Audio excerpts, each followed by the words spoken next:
प्यारे बच्चों, देखिए, इससे पहले हमने कार्बोकैटायन की स्टेबिलिटी देखा, कार्बेनायन की स्टेबिलिटी देखा। इस वीडियो में हम चर्चा करेंगे टॉपिक हाइपर कंजुगेशन के बारे में। ठीक, उसको प्रारंभ करने से पहले हम एक बार कार्बोकैटायन और कार्बेनायन का ओवरऑल स्टेबिलिटी देख लें कि ऑर्डर क्या है। तो देखिए, कार्बेनायन को पहले देखें। कार्बेनायन में हमारा है, सबसे पहले आपका आ गया ये डबल सिंगल डबल साइक्लोपेंटाडाइनिल कार्बेनायन। क्या नाम है इसका? CYCLO साइक्लो, पेंटा PENTA पेंटा, डाई मैंने दो बार, इन मैंने double bond, L साइक्लोपेंटाडाइनिल कार्बेनायन, CARB carb ANION साइक्लोपेंटाडाइनिल कार्बेनायन सबसे ज्यादा स्टेबल कार्बेनायन हुआ। कारण, इसका कारण क्या है? इसका कारण है इक्विवेलेंट स्ट्रक्चर। इसके पांचों स्ट्रक्चर जो बनेंगे वह इक्विवेलेंट होंगे, अर्थात यहाँ जो है डॉट डॉट डॉट ऐसे कर दें, यह माइनस चार्ज हर पांचों कार्बन पे जाएगा।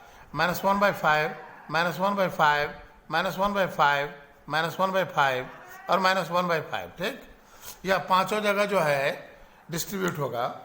इक्विवेलेंट स्ट्रक्चर है। इससे अधिक रेजोनेटिंग स्ट्रक्चर बनेंगे इसके C 1 2 3 3 benzene ring, 1 2 3 benzene ring जो है, इसके रेजोनेटिंग स्ट्रक्चर ज़्यादा बन रहे हैं, लेकिन वह इक्विवेलेंट नहीं है। ठीक है, तो यह कम होगा। इसकी अपेक्षा कहीं ज़्यादा स्टेबल यह कार्बेनायन है। ठीक, चलिए, इसके बाद कौन होगा? तो इसके बाद यह जो है, जो बनाए थे अभी हम, एक कार्बन और 3 बेंजीन रिंग, 1 2 3, शॉर्टकट में इसको लिख दे रहे हैं फाई भी लिख सकते हैं, PH भी लिख सकते हैं। देखिए, फाई लिखेंगे फेनेल, या PH लिख देंगे तो भी फेनेल हुआ, या C6H5 लिख देंगे तो भी हो जाएगा, या हम ऐसे बेंजीन रिंग बना करके, ठीक, इसका यह बना देंगे। यह सभी चीजें क्या हैं? एक ही है। ठीक, और इसके ऊपर माइनस, इसके रेजोनेटिंग स्ट्रक्चर ज्यादा होंगे। ठीक है, इसके बाद बेंजीन रिंग यहां बना देते हैं, ये हो जाएगा कार्बन, और कितने हो जाएंगे? 2 बेंजीन रिंग कर दीजिए, PH, और इसके ऊपर माइनस 1 2 3 बॉन्ड और 1 4 हाइड्रोजन हो गया। ट्राइफेनल मेथिल कार्बेनायन, डाइफेनल मेथिल कार्बेनायन। इसके बाद हो जाएगा एक बेंजीन रिंग, ठीक, C6H5 और C, इस पर माइनस कर दीजिए, और हाइड्रोजन कितने भरेंगे? 1 2 2 4।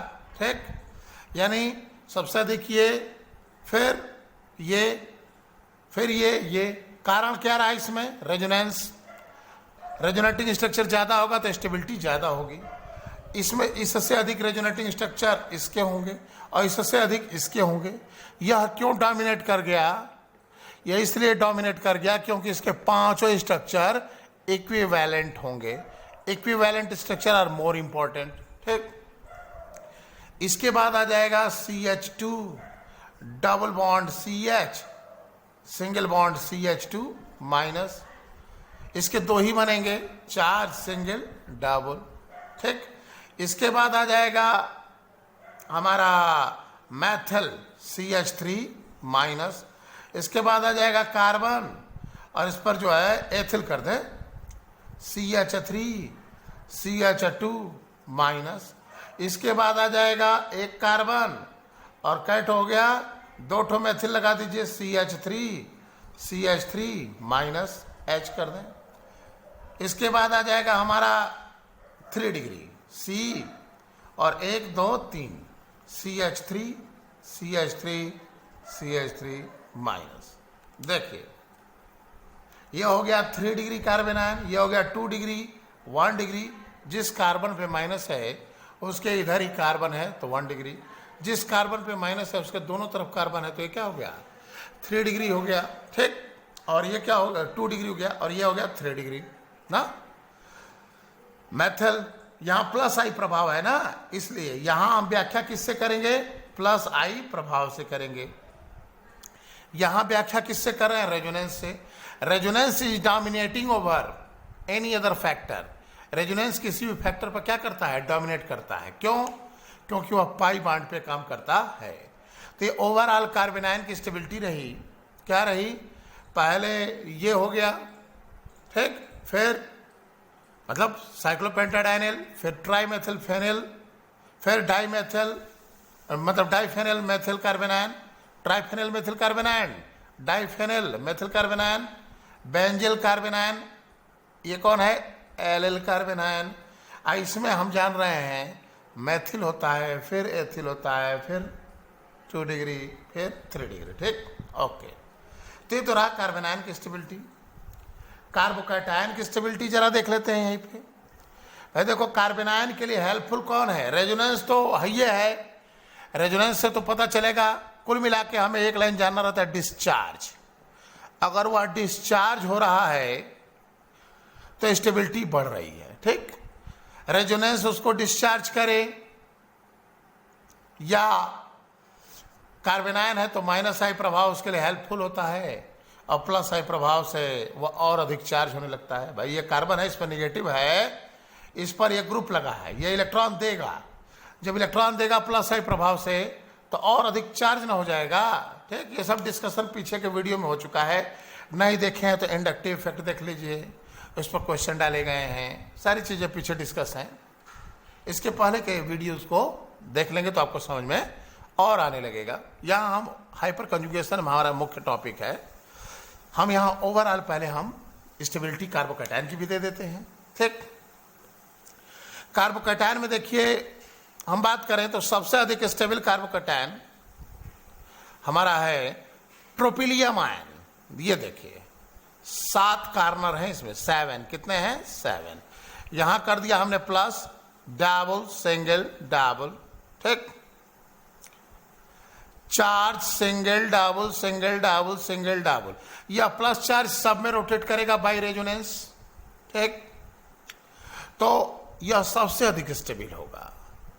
इसके बाद आ जाएगा हमारा कार्बन है, इससे 3 बेंजीन रिंग जोड़ दीजिए, लिख दें शॉर्टकट 5 5 5 प्लस। इसके रेजोनेटिंग स्ट्रक्चर ज्यादा होंगे, प्रोपेलर स्ट्रक्चर, क्या नाम दिए थे इसका, प्रोपेलर स्ट्रक्चर है। इसके ट्राईफेनिल मेथिल कार्बोकैटायन, इसके ज्यादा होंगे रेजोनेटिंग स्ट्रक्चर, लेकिन यहां 7 इक्विवेलेंट बनेंगे। जैसे ये वाला हो गया था साइक्लोपेंटाडाइनिल कार्बन आयन, और 1 2 3 5 5 5 माइनस, ठीक। जैसे इन दोनों की हम बात कर रहे थे, तो यह क्यों डोमिनेट कर जा रहा था, स्टेबल ज्यादा क्यों हो जा रहा था, क्योंकि यह क्या हो रहा था, इक्विवेलेंट स्ट्रक्चर बना रहा था। इसके रेजोनेटिंग स्ट्रक्चर ज्यादा थे, लेकिन यहां इक्विवेलेंट स्ट्रक्चर था, ठीक। चलिए इस पर आते हैं, 3 बेंजीन रिंग वाला। इसके बाद आ जाएगा कौन, 2 बेंजीन रिंग वाला कार्बन है, 1 2 बेंजीन रिंग करते हैं 5 5 H, और इस पर प्लस, ठीक। इसके बाद यही ध्यान रखने की चीज है, इसके बाद 1 बेंजीन रिंग वाला नहीं है, 3 डिग्री कार्बोकैटायन। देखिए CH3 CH3 CH3, इसके ऊपर प्लस, ठीक। 3 डिग्री कार्बोकैटायन कौन आ गया, 3 डिग्री कार्बोकैटायन है, इसको ध्यान रखिएगा स्पेशली। और तब जाकर के बेंजीन C6H5, इसके बाद C6H5 CH2 प्लस, उसके बाद Ll CH2 double bond CH2 CH और सिंगल बॉन्ड CH2 प्लस, उसके बाद तब 2 डिग्री यानी CH3 C, ध्यान दें, उसके बाद तब 2 degree CH3 single bond CH single bond CH3 plus, उसके बाद तब ethyl CH3 single bond CH2 plus, और तब जाकर के मेथिल। ये देखिए यहाँ ऑर्डर में थोड़ा सा परिवर्तन दिखा है आपको जो याद रखना है। ये 3 डिग्री देखिए उछल के कहां चला गया। देखिए मेथिल से अधिक एथिल है, एथिल से अधिक आइसोप्रोपेल है। Methyl carbocation, ethyl carbocation, isopropyl carbocation. ये 3 डिग्री वाला न एलिल को ही हराया, जो कि इसको भी बेंजिल को भी हरा दिया और यहां आके बैठ गया। तो ऑर्डर ऑफ स्टेबिलिटी की बात करें तो हमारे गले से ये नीचे नहीं उतर रहा है कि ये तो प्लस आई प्रभाव। जरा इनको देखते हैं, 3 degree 2 degree, 3 degree 2 degree 1 degree और मेथिल में यहां प्लस आई प्रभाव है।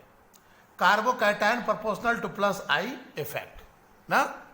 कार्बोकैटायन की स्टेबिलिटी किस पर डिपेंड करती है? प्लस आई। कैसे भाई? तो देखिए कुल मिलाकर के हमको करना क्या है? डिस्चार्ज। इस पर पॉजिटिव चार्ज है, यह डिस्चार्ज होगा तो स्टेबिलिटी बढ़ेगी। इस पर प्लस चार्ज है, यह डिस्चार्ज होगा तो स्टेबिलिटी बढ़ेगी। तो यहां क्या कर रहा है? पुश कर रहा है। यहां क्या कर रहा है? पुश कर रहा है। पुश करके इस पॉजिटिव को घटा रहा है और इसकी स्टेबिलिटी बढ़ रही है। यहां यह 3 मेथिल ग्रुप इतना इलेक्ट्रॉन पुश कर देते हैं, 3 मेथिल ग्रुप इतना इलेक्ट्रॉन पुश कर देते हैं कि यह रेजोनेंस के ऊपर भी डोमिनेट कर जा रहा है। कहां के? हम जानते हैं कि resonance is dominating over any other factor, लेकिन यह 3 मेथिल ग्रुप इसको इतना डिस्चार्ज कर दे रहे हैं कि यहां का स्ट्रक्चर बन रहा है 2, यहां स्ट्रक्चर बनाएंगे तो इन दोनों के रेजोनेंस से जितना चार्ज डाउन होगा उससे कहीं ज्यादा चार्ज यह डाउन करेगा। तो इसको ये इंफॉर्मेटिव है, ये याद रखिएगा कि 3 डिग्री जो है बेंजिल और एलिल से ज्यादा स्टेबल है। सबसे अधिक स्टेबल ये, फिर 3 बेंजीन वाला, फिर 2 बेंजीन वाला, तब 3 डिग्री बहुत स्टेबल है 3 डिग्री, तब बेंजिल, तब एलिल, तब 2 डिग्री, तब ये ठीक। कारण समझ में आ ही रहा होगा। इक्विवेलेंट स्ट्रक्चर, यहां रेजोनेटिंग स्ट्रक्चर, इसमें क्या है? बेंजीन वालों में रेजोनेटिंग स्ट्रक्चर और एलिल में भी, और इनमें प्लस आई प्रभाव, ठीक। और यहां यह एक्सेप्शनल बिहेवियर दिखा रहा है। प्रैक्टिकली देखा गया कि यह जो है ज्यादा स्टेबल है इन दोनों की अपेक्षा, ठीक। चलिए हम आते हैं अपने टॉपिक पे। कौन सा? हाइपर कंजुगेशन, ठीक। हाइपर कंजुगेशन क्या है इसको जरा देखा जाए। रेजोनेंस के बारे में हम काफी काम कर चुके, ठीक है। अब आगे जैसा कुछ आता रहेगा तो देखा जाएगा। हाइपर कंजुगेशन की बात करते हैं। HYPER, hyper conjugation, conjugation GATION। Hyper, एक फिगर आप स्पीच पढ़े होंगे आप, हाइपरबोला या हाइपरबोली, अतिशयोक्ति अलंकार। क्या होता है उसमें? किसी भी चीज को बढ़ा चढ़ा के कहा जाता है, जैसा वो रहता है उसको कहीं और अधिक बढ़ा कर कह दिया जाता है। तो इसे हम क्या कहते हैं? हाइपरबोला या हाइपरबोले, फिगर ऑफ स्पीच। उसी तरीके से यहां देखें, नाम ही बता रहा है कंजुगेशन, और उसके अगवा एगो लग गया है वर्ड क्या? Hyper conjugation. तो हम पहले कंजुगेशन को समझें, फिर हाइपर कंजुगेशन जाने। कंजुगेशन क्या है भाई? जैसे हम एल्कीन की बात करें, C डबल बॉन्ड C, ठीक, single bond C, double bond C, single bond C, double bond C। Alternate sequence, इसी को कहते हैं conjugation. Double single double single double. और आप जानते हैं यही क्या है? रेजोनेंस के लिए यही चाहिए, रेजोनेंस। रेजोनेंस के लिए क्या चाहिए? कंजुगेशन, जिसको हम कह रहे थे एक वर्ड में अल्टरनेट सीक्वेंस, ठीक। तो यहां कंजुगेशन का मतलब alternate sequence, double single double single double, loose tight loose tight loose tight, ऐसे मिलना चाहिए। तो यहां वर्ड आया हाइपर कंजुगेशन। कंजुगेशन न हो फिर भी कंजुगेशन की तरह बिहेव कर दे तो उसे कहेंगे हाइपर कंजुगेशन। कंजुगेशन नहीं है, अब फिर भी कंजुगेशन की तरह बिहेव करे। बात समझ रहा है? तो वहां क्या कहा जाएगा? Hyper conjugation. जरा हम एक एग्जाम्पल उठाते हैं। हमने एग्जाम्पल ले लिया सी, यहां इसके बॉन्ड को ओपन कर दें, CH3, ठीक, सिंगल बॉन्ड CH, ठीक, और डबल बॉन्ड CH2, ओके। ये हमारा हो गया एल्कीन, डबल बॉन्ड है, एल्कीन हो गया। इस ग्रुप से जुड़ा हुआ पहला कार्बन ये हो गया अल्फा कार्बन। इस कार्बन को अल्फा कार्बन कहेंगे, और ये जो हाइड्रोजन है ये हमारी हो गई alpha hydrogen. Alpha hydrogen, alpha hydrogen, alpha hydrogen. तो कितनी अल्फा हाइड्रोजन हो गई? 3, ठीक। अब हम कहें कि बताओ क्या यहां रेजोनेंस है? तो डबल, ठीक, सिंगल। अब मांग रहा है डबल, कि यहां डबल हो जाए तो काम चल जाए, यहां डबल हो जाए तो काम चल जाए, यहां डबल हो जाए तो काम चल जाए, जिससे कि यह रेजोनेंस दिखा सके। डबल सिंगल, डबल डबल नहीं, कहीं नहीं है, सिंगल सिंगल है। तो इसका मतलब यह रेजोनेंस शो नहीं करेगा। इसके बाद भी अगर यह रेजोनेंस बिहेवियर करने लगे तो उसे कहेंगे कि कंजुगेशन नहीं है। फिर भी कंजुगेशन की तरह व्यवहार करे तो उसे कहेंगे हाइपर कंजुगेशन। अब हमारे सामने अगला प्रश्न आ रहा है, किसी कंपाउंड को देखकर कैसे जानेंगे कितने हाइपर कंजुगेशन है, हाइपर कंजुगेशन है कि नहीं? तो ध्यान दो, अल्फा हाइड्रोजन, क्या चाहिए हमें? Alpha hydrogen. अल्फा हाइड्रोजन की संख्या अगर है तो हाइपर कंजुगेशन होगा, हाइड्रोजन ही होगा। देखो ये पाई बॉन्ड, डबल सिंगल, अब डबल नहीं है, यहां H हो तो यह हाइपर कंजुगेशन शो कर देगा। तो अल्फा हाइड्रोजन रिस्पॉन्सिबल होगा हाइपर कंजुगेशन के लिए।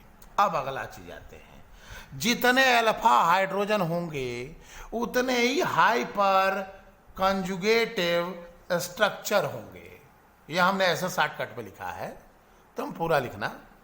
उतने ही हाइपर कंजुगेटिव स्ट्रक्चर होंगे। जितने ज्यादा अल्फा हाइड्रोजन होंगे उतने ही ज्यादा हाइपर कंजुगेटिव स्ट्रक्चर होंगे। जैसे तुम रेजोनेंस में देखे थे, क्या रेजोनेटिंग स्ट्रक्चर, वैसे ही तुम यहां देखोगे हाइपर कंजुगेटिव स्ट्रक्चर। जैसे रेजोनेंस में था कि रेजोनेटिंग स्ट्रक्चर ज्यादा है तो स्टेबिलिटी ज्यादा, तो वही चीज यहां है, हाइपर कंजुगेटिव स्ट्रक्चर ज्यादा तो स्टेबिलिटी ज्यादा। चलो इस बात को हम एक वर्ड में कहते हैं, यानी स्टेबिलिटी। पहला चीज देखें, स्टेबिलिटी किसके ऊपर डिपेंड कर रही है? स्टेबिलिटी, स्थायित्व, प्रोपोर्शनल टू क्या? Hyper conjugative structure. यानी हाइपर कंजुगेटिव स्ट्रक्चर ज्यादा होंगे तो स्टेबिलिटी ज्यादा होगी। और हाइपर कंजुगेटिव स्ट्रक्चर किस पर डिपेंड कर रहा है? Equal to alpha hydrogen. तो अल्फा हाइड्रोजन की संख्या बढ़ेगी तो हाइपर कंजुगेटिव स्ट्रक्चर बढ़ेगा, हाइपर कंजुगेटिव स्ट्रक्चर बढ़ेगा तो स्टेबिलिटी भी क्या होगी? बढ़ेगी। ये तो हमने जान लिया कि हाइपर कंजुगेशन कहां होगा। तो पहले हमें एक लूज बॉन्ड चाहिए। ये हो गया डबल सिंगल, डबल मांग रहा था लेकिन यहां क्या है? सिंगल है। यानी हाइपर कंजुगेशन ना हो, रेजोनेंस की शकल ना दिखे, फिर भी रेजोनेंस करने के लिए कूद जाए। रेजोनेंस में क्या है जी? इलेक्ट्रॉनों की शिफ्टिंग ही तो रेजोनेंस है। एटम अपनी जगह रहे, इलेक्ट्रॉन शिफ्ट करे तो उसे कहेंगे रेजोनेंस। तो यहां भी वही चीज है कि रेजोनेंस होगा, ठीक है, लेकिन रेजोनेंस की शकल नहीं है।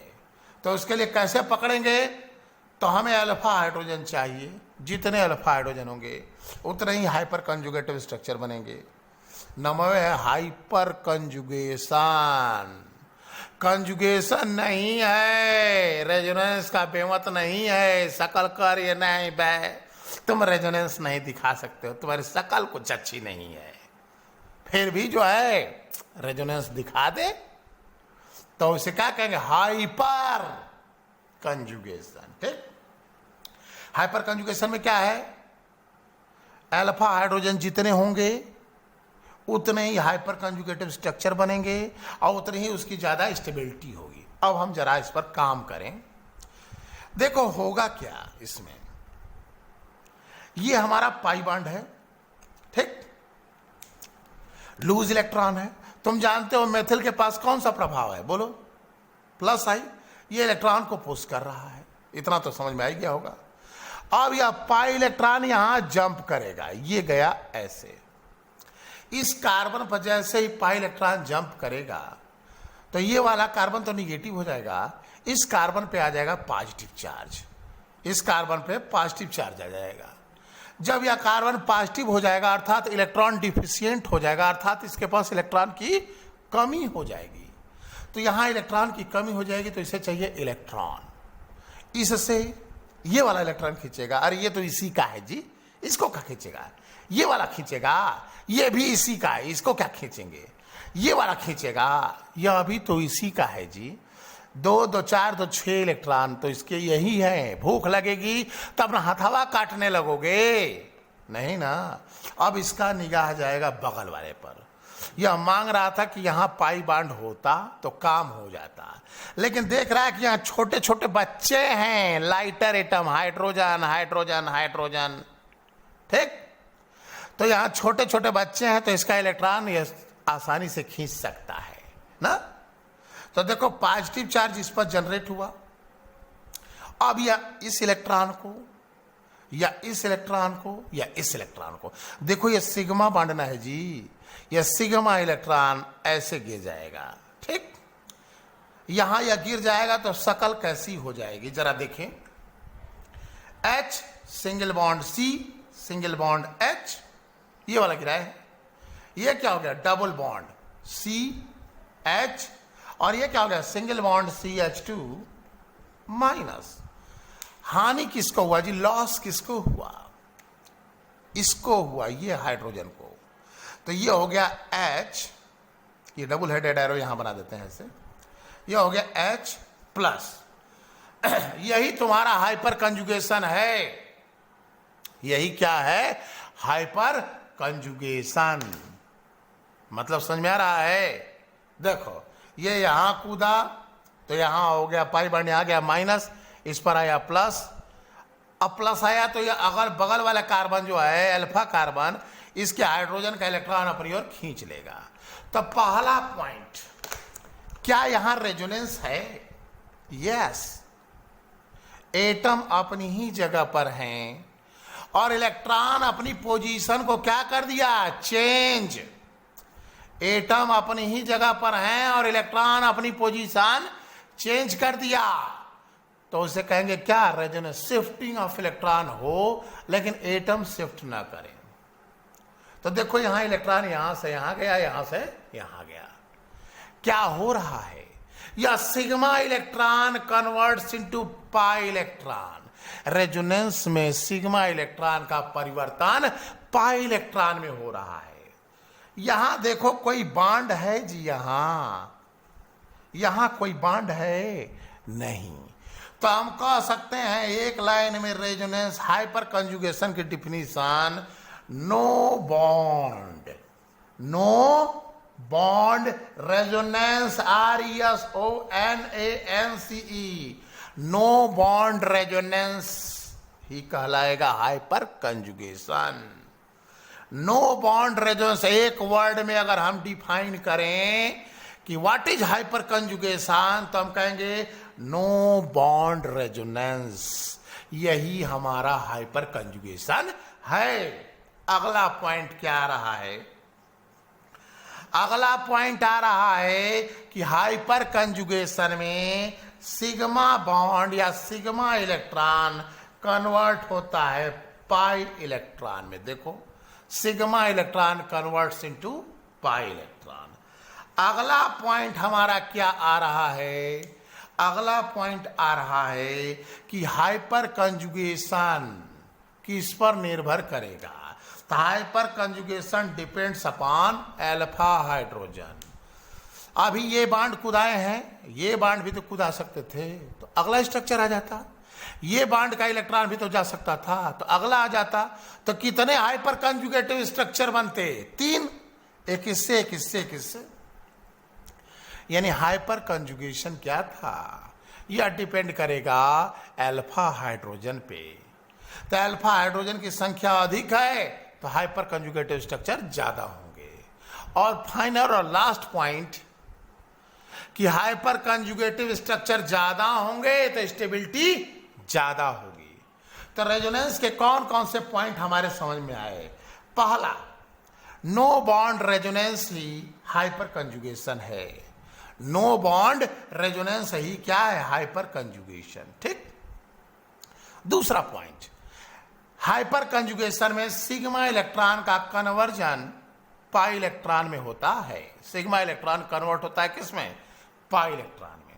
तीसरा पॉइंट, हाइपर कंजुगेशन डिपेंड करता है अल्फा हाइड्रोजन पर। यदि अल्फा हाइड्रोजन की संख्या बढ़ेगी तो हाइपर कंजुगेटिव स्ट्रक्चर भी बढ़ेगा। अगला और फाइनल पॉइंट स्टेबिलिटी पर।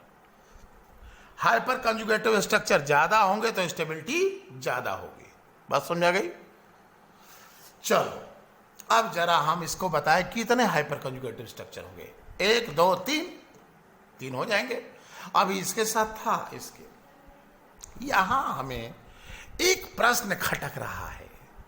क्या क्वेश्चन हमारे दिमाग में खटक रहा है? वो तुम्हारे भी दिमाग में खटकेगा। क्या प्रश्न है?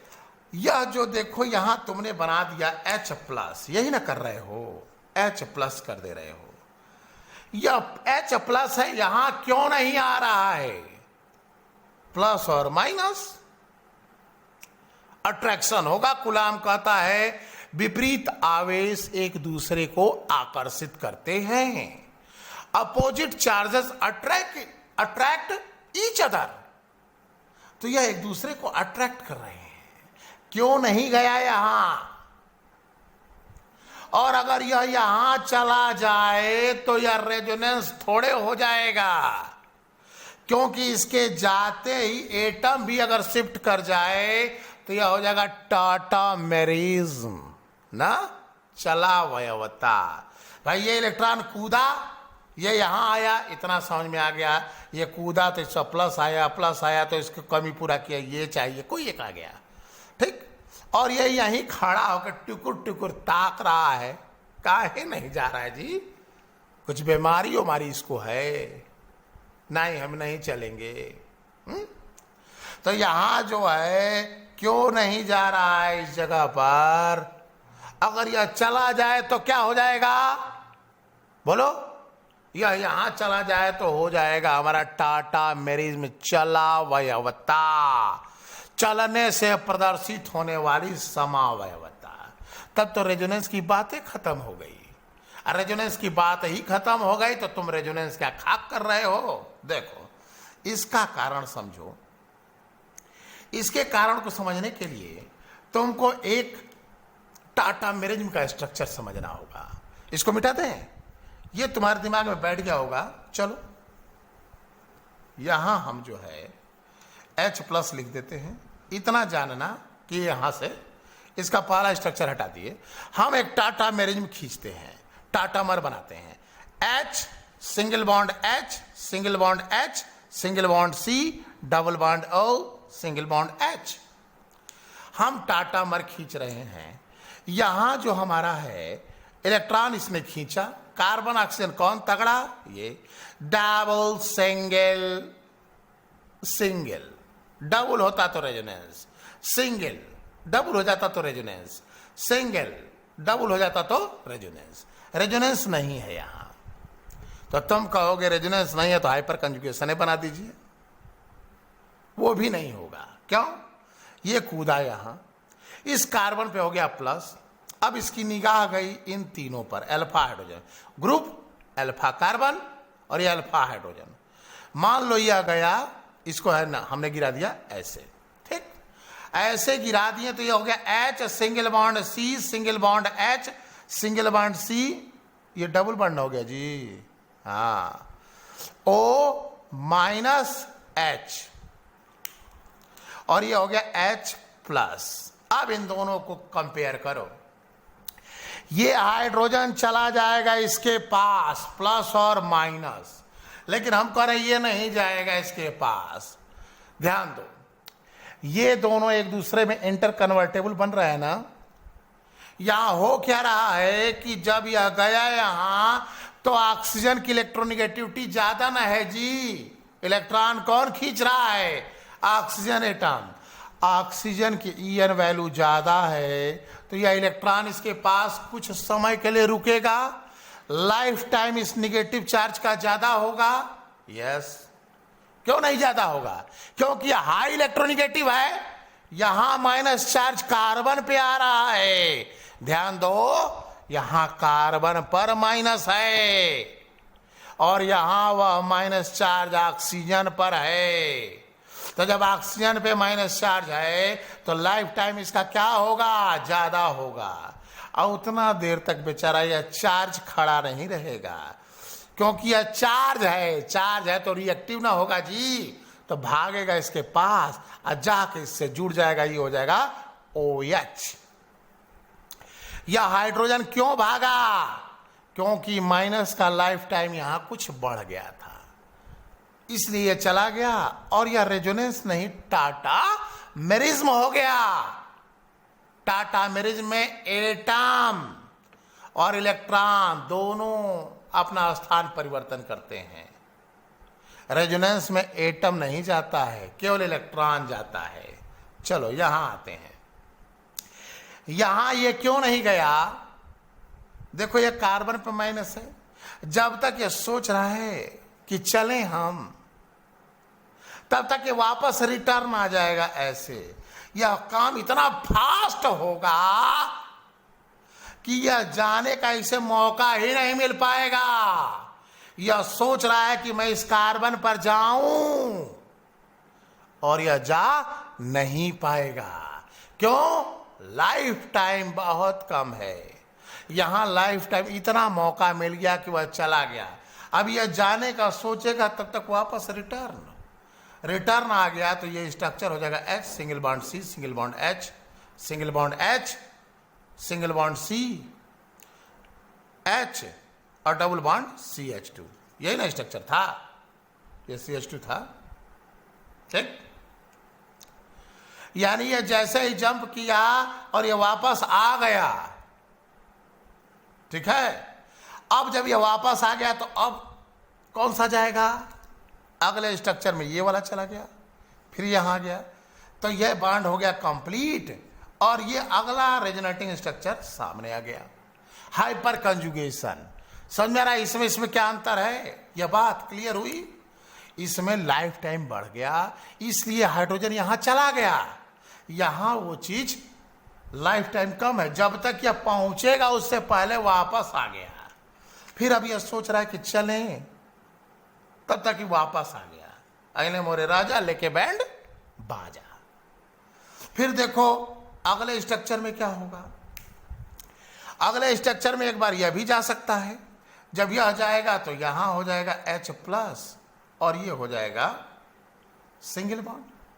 तो कितने बने? 3 हाइपर कंजुगेटिव स्ट्रक्चर बने। हमें लग रहा है तुम्हें क्लियर हो गया होगा कि हाइपर कंजुगेशन और टाटा मेरिज्म में क्या अंतर रहा, क्यों नहीं हुआ गया। हम जरा हाइपर कंजुगेशन का काम करें तो क्या क्या पॉइंट रहा, हमने एक उठा लिया C single bond CH double bond CH2। इसके हम हाइपर कंजुगेटिव स्ट्रक्चर ड्रा करें।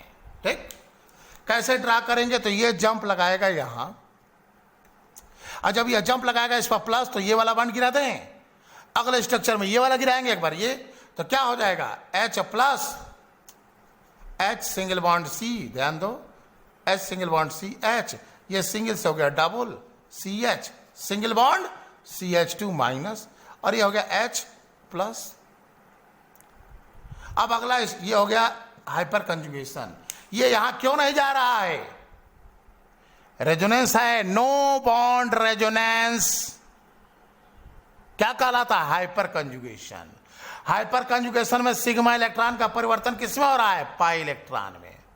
हाइपर कंजुगेटिव स्ट्रक्चर किस पर डिपेंड कर रहा है? अल्फा हाइड्रोजन पे। देखो ये ग्रुप हो गया, एल्कीन का डबल बॉन्ड ग्रुप हो गया, या पहला कार्बन अल्फा हो गया, तो अल्फा हाइड्रोजन के ऊपर डिपेंड करता है।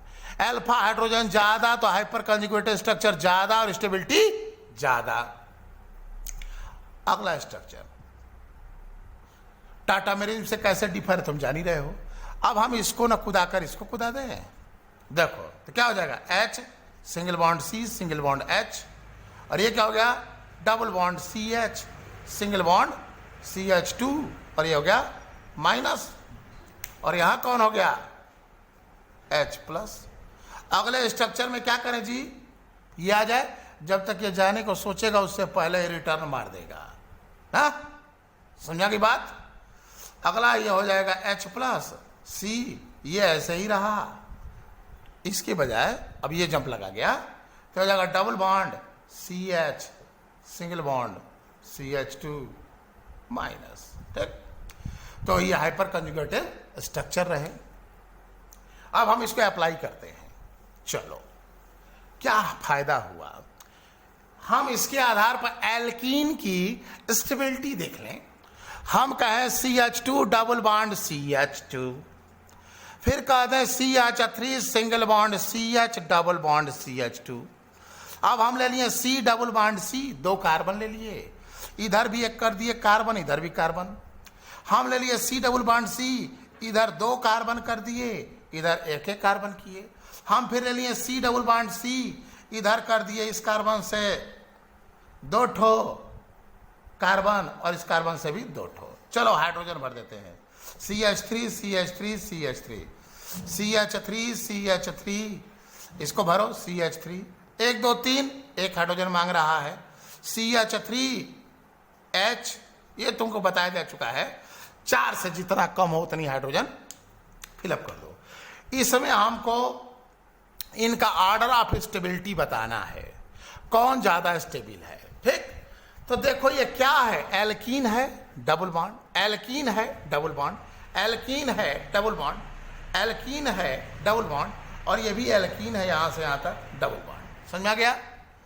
अब इसको देखो, यह पहला कार्बन अल्फा, इधर डबल बॉन्ड से चलो तो ये भी तो पहला ना हुआ, किसी भी दिशा में चलो, तुम यहां खड़े हो, ऊपर गए, पहला कदम इधर जाओ, किसी भी दिशा में चलोगे तो पहला कदम अल्फा, दूसरा कदम बीटा। ठीक, इधर भी गए तो अल्फा अल्फा अल्फा, इसके बाद चलोगे तो बीटा। ठीक, यहां पे हम आते हैं तो इसमें अल्फा हाइड्रोजन कितने हैं जी, ये देखो, ये हो गया अल्फा। अब इधर चले तो अल्फा, ये चले तो अल्फा, ये अल्फा कार्बन हो गए 4। तो हमें अल्फा कार्बन थोड़े हाइपर कंजुगेशन में जाएगा, हाइपर कंजुगेशन में लाइटर एटम अल्फा हाइड्रोजन न देखना है, तो अल्फा हाइड्रोजन देखना है तो जरा देखना चालू करो। अल्फा हाइड्रोजन ज्यादा होगा तो हाइपर कंजुगेटिव स्ट्रक्चर ज्यादा होगा, हाइपर कंजुगेटिव स्ट्रक्चर ज्यादा होगा तो स्टेबिलिटी भी ज्यादा ही होगी। चलो कितने अल्फा हाइड्रोजन इसमें है, 12, तो हाइपर कंजुगेटिव स्ट्रक्चर 12। इसमें कितने होंगे, देखो 1 2 3, तो 3 के 3 3 6 3 के 9, 3 हाइड्रोजन 3 3, तो अल्फा हाइड्रोजन कितना होगा 9। इसमें देखो दोनों तरफ अल्फा कार्बन है तो 3 3 6, इसमें देखो 3, इसमें 0। आ जाओ, हाइपर कंजुगेटिव स्ट्रक्चर सबसे ज्यादा किसके होंगे, इसके। Higher the number of hyperconjugative structure greater is the stability. Hyperconjugative structure ज्यादा है तो स्टेबिलिटी ज्यादा है। एक वर्ड में जरा हाइपर कंजुगेशन बता देते, क्या है जी, no bond resonance. Hyperconjugation में क्या होता है, सिग्मा इलेक्ट्रॉन पाई में बदलता है। हाइपर कंजुगेटिव स्ट्रक्चर किस पर डिपेंड करता है, अल्फा हाइड्रोजन पे। अल्फा हाइड्रोजन ज्यादा, हाइपर कंजुगेटिव स्ट्रक्चर ज्यादा, स्टेबिलिटी ज्यादा। ओके, तो सबसे अधिक स्टेबल कौन हो गया, जरा हमें बता दो तो। हमें लग रहा है बड़ी आसानी से बता दोगे तुम। सबसे अधिक स्टेबल इसको अगर कहते हैं ए, इसको कहते हैं बी, इसको सी, इसको डी, इसको ई, तो कौन ज्यादा स्टेबल हुआ, ई। सबसे अधिक स्टेबल ई हो जाएगा ना। उसके बाद कौन होगा जी, डी। उसके बाद कौन होगा जी, सी। उसके बाद कौन होगा जी, बी। उसके बाद कौन होगा जी, ए। Okay, very good. चलो